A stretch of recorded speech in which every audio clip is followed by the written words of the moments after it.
T-minus 15 seconds. 10, 9, 8, 7, 6, 5, 3, 2.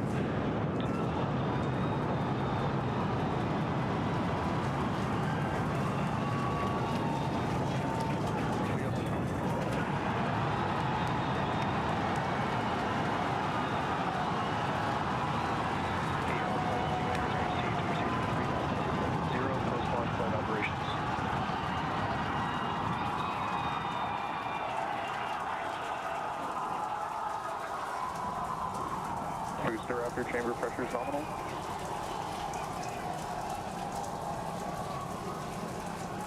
T+33 seconds into the test flight of the inaugural Starship vehicle. Tower cleared, we're into pitch over. Propulsion reports first stage engines nominal. What a sight from the ground cameras at Starbase. We're flying at twice the thrust of the Saturn V heading to space. Acquisition of signal, Corpus Christi. We're throttled down and throttled back up. Going through the period of maximum aerodynamic pressure.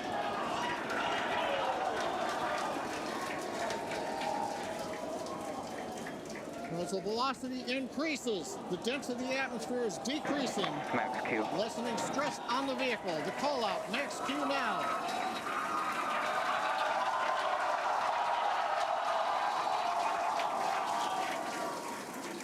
Continuing to watch the first stage as we head downrange.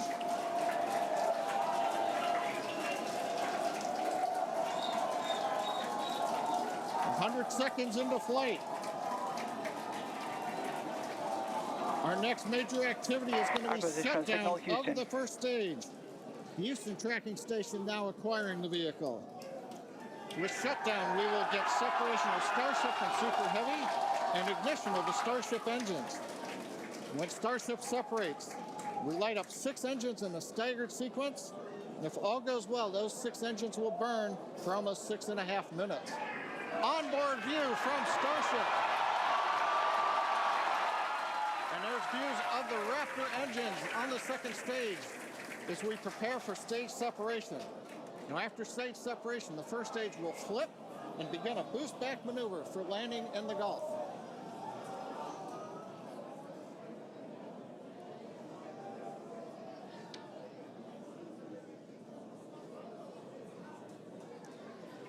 Continuing to fly, 2 minutes 40 seconds. Let's get ready for main engine cutoff. Booster engine cutoff. Beginning to flip for stage separation.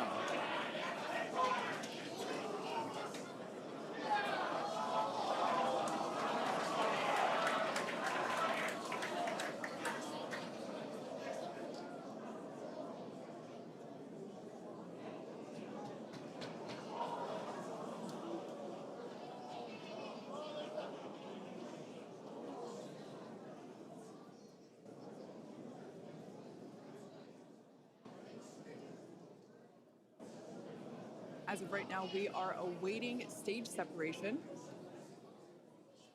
where Starship should separate from the Super Heavy booster.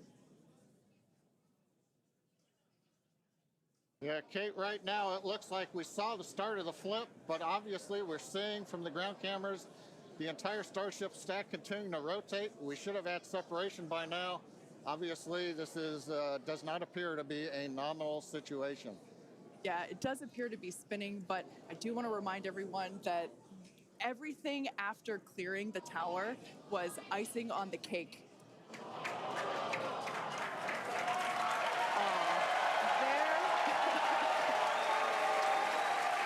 there, as you saw, as we promised, an exciting end to the Starship inaugural integrated test flight.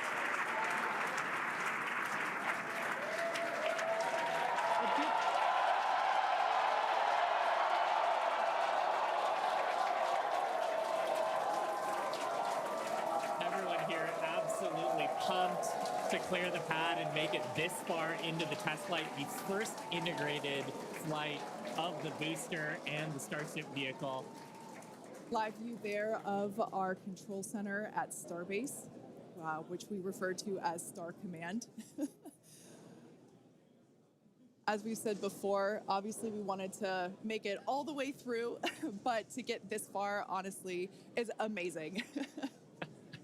Well, if you're just joining us, Starship just experienced what we call a rapid unscheduled disassembly, or a RUD, during ascent.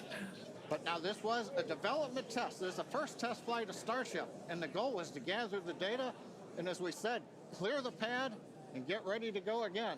So you never know exactly what's going to happen, but as we promised, excitement is guaranteed. And Starship gave us a rather spectacular end to what was truly an incredible test thus far.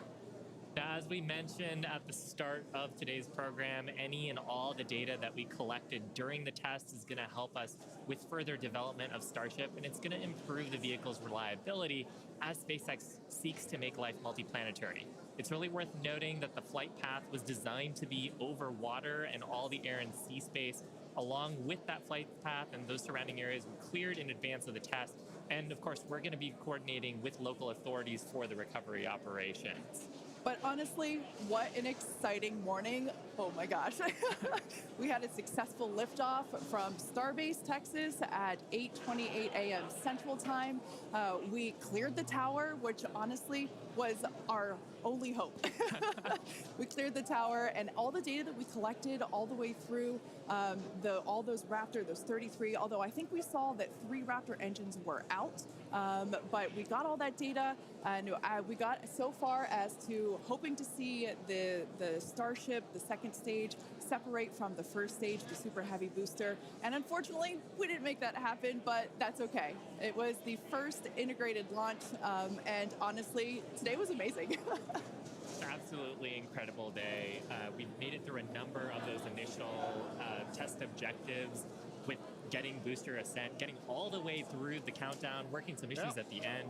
Like, really fantastic day. Got through the gate at T-minus 40 seconds on the second try. Everything released, the hold downs, the quick disconnect arms, everything moves out of the way. And then we got the vehicle off of the pad, through max Q, all the way up to stage separation, even starting into the prep for stage sep. And then, as we say, a lot of excitement. Yep. Honestly, my face has had a smile on it since liftoff, and now my face hurts. Now, since we don't have any insights on the cause of our rapid unscheduled disassembly at this point, we're going to end our webcast here. Teams will continue to review the data and work toward our next flight test. But before we go, a big congrats to the entire SpaceX team on an exciting first integrated flight test of Starship. And of course, a shout out to our viewers. We appreciate you joining us. And as always, we thank you for your interest in Starship, SpaceX, and your ongoing support.